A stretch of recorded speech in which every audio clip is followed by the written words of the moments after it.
thousands of years from now, we'll look back at the first century of computing as a fascinating but very peculiar time. The only time in history where humans were reduced to live in 2D space, interacting with technology as if we were machines. A singular 100-year period in the vastness of time where humans communicated, were entertained, and managed their lives from behind a screen. Today, we spend most of our time tapping and looking at screens. What happened to interacting with each other? I don't know about you, but I feel limited inside this 2D world of monitors and pixels. And it is this very limitation and my desire to connect with people that inspires me as a creator. Put simply, I want to create a new reality. A reality where technology brings us infinitely closer to each other. A reality where people, not devices, are at the center of everything. I dream of a reality where technology senses what we see, touch, and feel. A reality where technology no longer gets in our way, but instead embraces who we are. I dream of technology on a human path. We have all experienced technology that enables people to act more like people. Products that enable natural interactions, voice controls, or biometrics. This is the next step in the evolution. This is Microsoft HoloLens, the first fully untethered holographic computer. Devices like this will bring 3D holographic content right into our world, enhancing the way we experience life beyond our ordinary range of perceptions. Now, I'm not thinking about a distant future. I'm talking about today. We are already seeing car companies like Volvo designing cars differently with HoloLens. Universities like Case Western redefining the way medical students learn. And my personal favorite, NASA is using HoloLens to let scientists explore planets holographically. Now, this is important. By bringing holograms into our world, I'm not just talking about a new device or a better computer. I'm talking about freeing ourselves from the 2D confines of traditional computing. Put it this way, temporally adjusted, we're like cave people in computer terms. We barely discovered charcoal and started drawing the first stick figures in our cave. Now, this is the perspective I apply to my work every single day. And now for the next few minutes, I invite all of you to apply this same perspective to the journey ahead of us. Now, as I put this HoloLens on, let me explain the setup a little bit. It's probably the most risky demo we have ever done on any stage with HoloLens, and I can't think of a better place to do it than here at TED. Momentarily, I'm going to be seeing holograms right on this stage, just as clearly as I can see all of you. Now, at the same time, we have also this special camera that just walked in on stage, so that all of you can share in this experience with me up on all the monitors. So let's start our journey. And what better place to begin our journey than in the computer cave of 2D? Let's explore the world all around us with this new lens and understand the computer world from a brand new perspective. The computer universe is both marvelous and primitive. It's a universe based on causality. As developers, we dream the different causes, and then we program the different effects. Double-click on an icon, that's a cause. Open application, that's an effect. Now, when we compare this to our physical universe, it is overly constraining because our universe is not digital. Our universe is analog. Our universe doesn't think in terms of 0 or 1, true or false, or black or white. We exist in a world governed by quantum physics, a universe of 0 and 1, both at the same time. A reality based on infinite probabilities and shades of gray. You can see how these two worlds collide. So why are screens so pervasive in our analog life? We see screens from the moment we wake up to the moment we fall asleep. Why? I think it's because computers give us superpowers. Within the digital universe, we have the power to displace space and the power to displace time. It doesn't matter if you're using technology for entertainment, productivity, or communication. Think of it this way. Let's all go home tonight and watch our favorite show on television. This is theater, time and space displaced. As soon as I'm done with this TED Talk, I'm going to immediately call my lovely family in Seattle. That's displacement of space. Now, these are such great superpowers that we put up with the two-dimensional limitations of our current digital world. But what if we didn't have to? What if we could have these same digital powers in our world? You can already see glimmers of this, but I believe our children's children will grow up in a world devoid of 2D technology. And it's remarkable to dream of this world, a world where technology truly understands us, where we live, work, and communicate with tools that enhance the human experience, not machines that limit our humanity. So how do we get there? For me, the answer required looking at the problem from a different perspective. It required sensing the world from the perspective of a machine. If you're a machine trying to sense our world, how would you actually break the problem down? You would probably try to classify things as a human, an environment, or an object. But how would the machine then interact with reality? And I can think of 3 ways. First, as a machine, I would observe, or I would input reality. Speech recognition and biometric authentication are great examples of a machine interacting with humans from an input perspective. Secondly, as a machine, I could place digital information or output information into reality. Holograms are examples of a machine interacting with an environment from an output perspective. Finally, as a machine, I could exchange energy with the world via haptics. Now imagine being able to feel the temperature of a virtual object, or better yet, imagine pushing a hologram and having it push you back with equal force.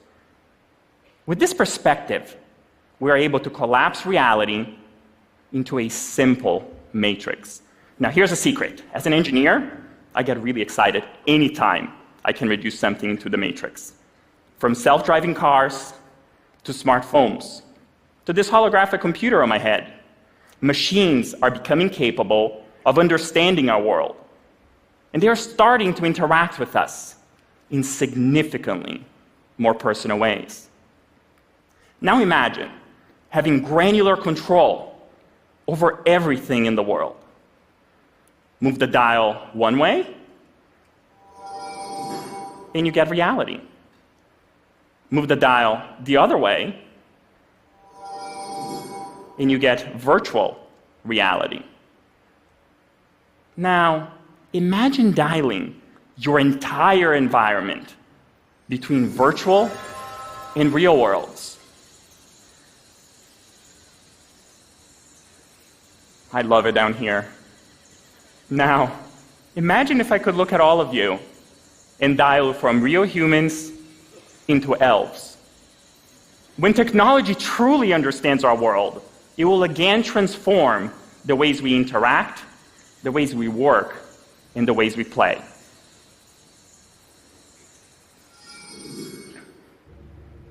Less than half a century ago, 2 courageous men landed on the moon, using computers that were less powerful than the phones in your pockets. 600 million humans watched them on grainy black and white televisions. And the world was mesmerized.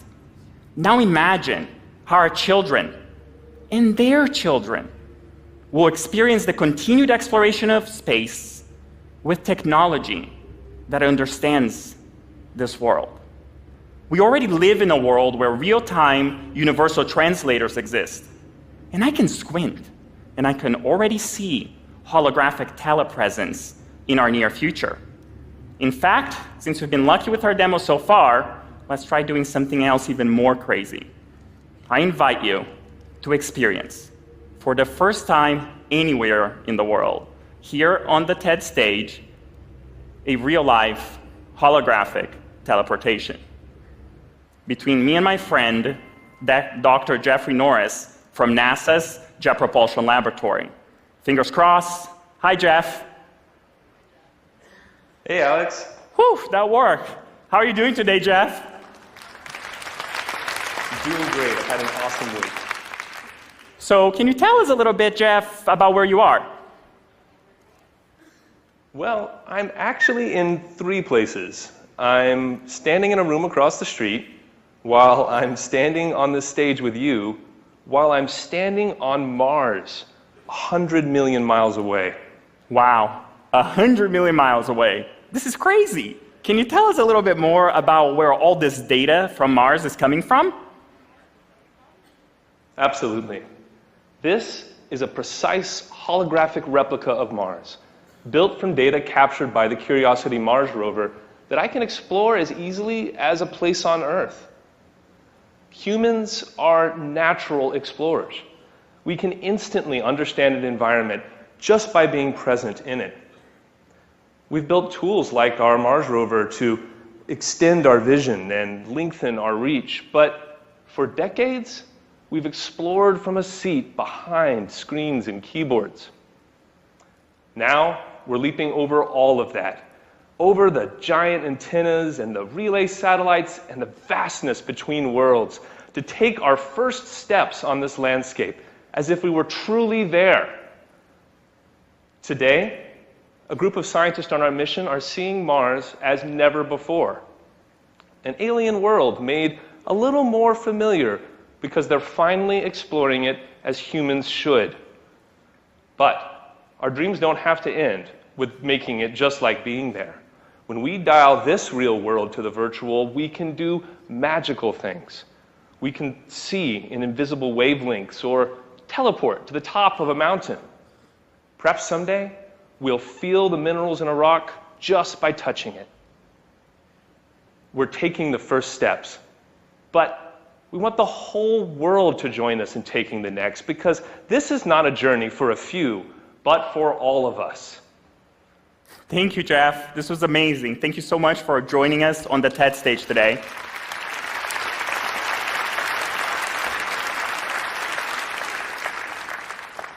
And thank you for participating. Alex. Bye-bye. Oh, bye, Jeff.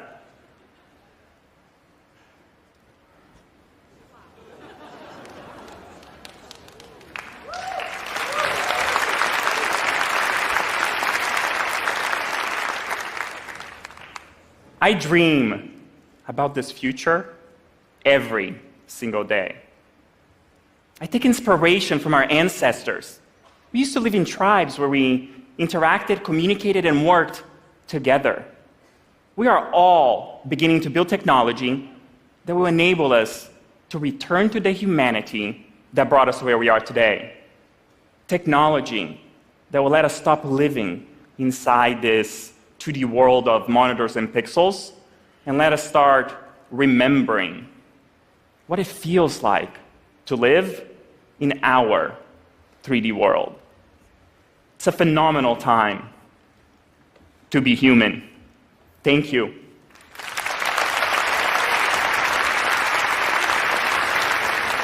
Thanks so much. I have some questions. Okay.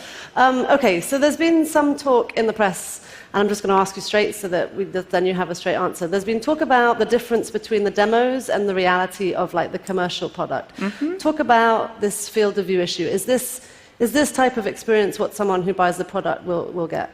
It's a great question, or said better, this is a question we've been receiving in the media for possibly the last year. If you do your research, I haven't answered that question. I have purposely ignored it because ultimately it's the wrong question to ask. That's the equivalent of me, showing holograms to someone for the first time, and you then saying, what's the size of your television? The field of view for the product, it's almost irrelevant. What we should be talking about is the density of lights or radiance that show up.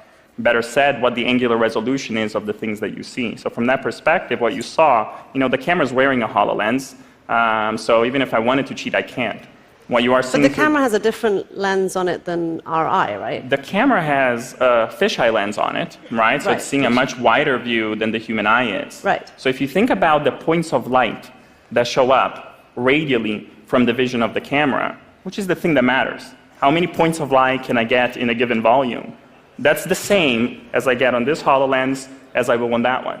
Now, this camera sees a much wider view of the world, right? Jesus Christ. And he did show up. I told you he was going to show up. Come this way.